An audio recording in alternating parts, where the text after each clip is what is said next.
श्री राम जय राम जय जय राम श्री राम जय राम जय जय राम श्री राम जय राम जय जय राम। आज हम इस कक्षा में शुभाशुभ शकुन के विषय में कुछ अध्ययन करने जा रहे हैं। शकुन शास्त्र जो ज्योतिष शास्त्र का महत्वपूर्ण अंग है। प्रकृति ने जिस सृष्टि की रचना की है उसमें सबसे सबसे जो है महत्वपूर्ण स्थान मनुष्य को दिया है। मनुष्य आने वाले प्रत्येक संकट के पूर्व ही सतर्क व सचेत रहने के लिए विभिन्न प्रकार के संकेत देती है। प्रकृति हमें विभिन्न प्रकार की संकेत देती है जिससे हम आने वाले जो बाधाएं हैं उनसे हम बच सकें। आपने यह सुना होगा कि अपने नानी दादी से कि जाते वक्त यदि बिल्ली रास्ता काट दे तो अपशगुन होता है, यानी जहां जा रहे हैं उसमें बाधाएं और कठिनाई का सामना करना पड़ेगा। हमें यह जान लेना जरूरी है कोई भी जानवर अशुभ नहीं होता। कई बार ऐसा होता है कि जानवर देखने से सफलता भी प्राप्त हो जाती है। इसी विषय में हम आज चर्चा करने के लिए जा रहे हैं। अ, हमारे हमारे देश में प्रायः लोग इसे अंधविश्वास से देखते हैं, लेकिन फिर भी जब उन्हीं के साथ ऐसा कुछ होता है तो इसे मानने से पीछे नहीं हटते। शुभाशुभ जो शकुन शकुन की परंपरा जो है वह प्राचीन काल से रही है। इसका चिंतन हमारे ऋषि मुनियों ने किया है। इसका अपना विशिष्ट महत्व है। हमारा ज्योतिष शास्त्र पूर्वार्जित शुभाशुभ कर्मों के आधार पर ही फल को प्रकाशित करता है। शुभाशुभ शुभाशुभ कर्म शुभाशुभ शकुन का द्योतक माना जाता है। हमारे आचार्य का अनेक प्रकार का मत है। इसमें अनेक ग्रंथों में इसकी चर्चा की है। शकुन निर्णय में कुछ दो चार पद्य हैं जो इसमें हमने उद्धृत किए हैं, आप देख सकते हैं। भरद्वाज मतम दृष्ट्वा यच्च हि द्रव्य वर्धन आवंतिक प्राह नृपो महाराज धीराजिक आदि आदि। आप इसको देख सकते हैं। आचार्य वराह मिहिर ने 10 प्रकार के शकुन का निर्णय दिया है। क्षण दीप्त, तिथि दीप्त, नक्षत्र दीप्त, सूर्य दीप्त, गति दीप्त, स्थान दीप्त, भाव दीप्त, स्वर दीप्त, चेष्टा दीप्त आदि। अन्य संहिता ग्रंथों में भी अनेक प्रकार के शकुनों का शकुनों के विषय में बताया है। उन्होंने इनके 8 प्रकार बताते हैं। संहिता जो ज्योतिष शास्त्र का महत्वपूर्ण अंग है। सिद्धांत संहिता हो रहा है, ये 3 स्कंद है ज्योतिष शास्त्र के। कालांतर में प्रश्न और शकुन भी इसमें जोड़ दिए गए।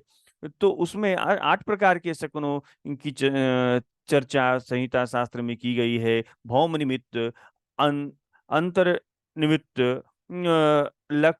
लक्षण निमित्त, स्वप्न निमित्त, व्यंजन निमित्त, अंग निमित्त, चिन्ह निमित्त, स्वर निमित्त आदि। अथर्ववेद में भी शुभाशुभ, अशुभ और अशुभ, ये 2 प्रकार के इनके रूप का उल्लेख है। ऋग्वेद में भी शुभ और शकुन का की विस्तृत चर्चा की है। ब्राह्मण ग्रंथों में, आरण्य ग्रंथों में, सूत्र ग्रंथों में, गृह सूत्र आदि ग्रंथों में शुभाशुभ शकुन शकुन की चर्चा की गई है। तुलसीदास 3 प्रकार के शकुन का उल्लेख करते हैं। क्षैत्रिक शकुन, आगंतुक शकुन, जो यात्रा के समय अपने आप उपस्थित हो जाए, ये आगंतुक शकुन माने जाते हैं। आर्थिक शकुन का भी अपना ये विशिष्ट महत्व है। ये 3 प्रकार के शकुन की चर्चा तुलसीदास ने की है। हम यहाँ कुछ शुभ अशुभ शकुन के विषय में कुछ आपके पास में कुछ विषय को रखने जा रहे हैं। यदि बछड़े सहित गाय यदि यात्रा के समय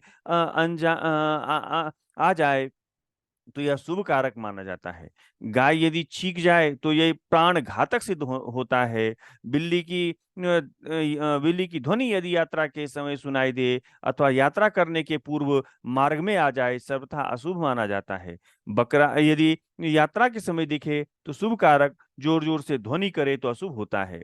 उल्लू का निवास गृहपति को नाश करने वाला होता है। वह प्राण घातक भी सिद्ध हो जाता है। यदि घर के बाहर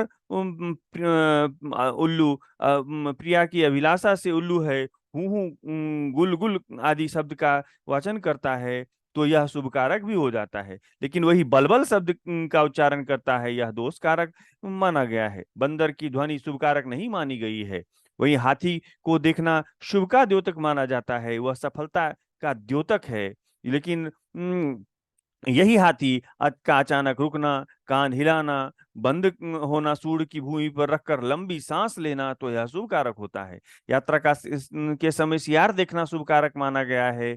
सियार का जोर जोर से स्वर करना अशुभता का सूचक है। वहीं घोड़ा यदि गर्दन के ऊपर करके स्वर करे अथवा ग्रास को अंदर रखकर ध्वनि करे, तो शत्रु के वध का सूचक है। और बाएं पैर की टकटक करे तो यह यात्रा का सूचक है। इस प्रकार कई ऐसे शकुन हैं जो महत्वपूर्ण हमें सूचना देते हैं, जिसका ध्यान देकर यात्रा करना अत्यंत आवश्यक है। मृग यदि बाईं ओर विचरण करते हुए दिखाई दे तो यह शुभ कारक और कार्य की सफलता देता है। वही यदि नगर के चारों ओर घूमे तो यह शुभ कारक माना गया है। यात्रा के समय गधा यदि वाम भाग में हो तो अशुभता का द्योतक है, और यही शुभता का द्योतक है। और गधे की ध्वनि शुभता को का शुभ सूचक माना गया है। राजा के लिए युद्ध में गर्दभ की ध्वनि विजय का सूचक माना गया है। कबूतर का घर में प्रवेश अशुभ कारक मानते हैं। यदि वही क्रंदन क्रंदन करे, आपस में लड़ाई करे, तो नाश और सुख संपत्ति का नाश करता है। हंस का दर्शन अत्यंत शुभ कारक है। यदि यात्रा में क्रीड़ा करते दिखाई दे, निश्चय ही अचल संपत्ति और पत्नी से सुख प्राप्त होगा, ऐसा हमें विचार करना चाहिए। वृक्षों में लाल अथवा पीला फूल दिखाई दे तो भविष्य में स्वर्ण, चांदी और लाभ प्राप्त होने की संभावना बताई जा सकती है। एक सर्प का यदि दर्शन हो तो अशुभ होता है। यदि जोड़े सर्प का दर्शन हो तो शुभ कारक माना जाता है। यात्रा के समय यदि खरगोश दिखे तो सर्वथा शुभ कारक होता है। यदि क्रीड़ा करते दिखे तो घर में सुख संपत्ति वृद्धि का सूचक है। के समय पिंगल पक्षी वाम अथवा पीछे की ओर स्थित हो तो सिद्धि सिद्धि प्रदान करने वाली होती है। यदि उत्तर भाग में पिंगल पक्षी विचरण करे तो यह शुभ कारक होती है। यही चूहा क्रंदन करे तो अशुभता का द्योतक है। धन और हानि, अशांति प्रदान करने वाला होता है। यही यदि प्रदक्षिणा क्रम में दिशाओं में चींटी दिखाई दे, पूर्व में शून्य, आग्नेय कोण में इष्टगमन, दक्षिण में सिद्धि, नैऋत्य में वृष्टि, पश्चिम में स्त्रीहरण, वायव्य में धन, उत्तम धन एवं उत्तम भोग, और ईशान में अर्थ लाभ देने वाला होता है। इस प्रकार कई ऐसे शकुन शास्त्र के महत्वपूर्ण बिंदु हैं जिस पर हम चर्चा आगे की कक्षा में करेंगे। आशा करता हूं कि ये जो शकुन के कुछ बिंदु हमने बताए हैं, यह आप लोगों के लिए सर्वथा सिद्धि देने वाला होगा। हम यह प्रारंभिक विवेचन हमने किया है यहाँ। हम इसका विस्तृत विवेचन आगे की कक्षाओं में हम करते रहेंगे। धन्यवाद। आप लोगों के लिए यह लाभप्रद सिद्ध हो।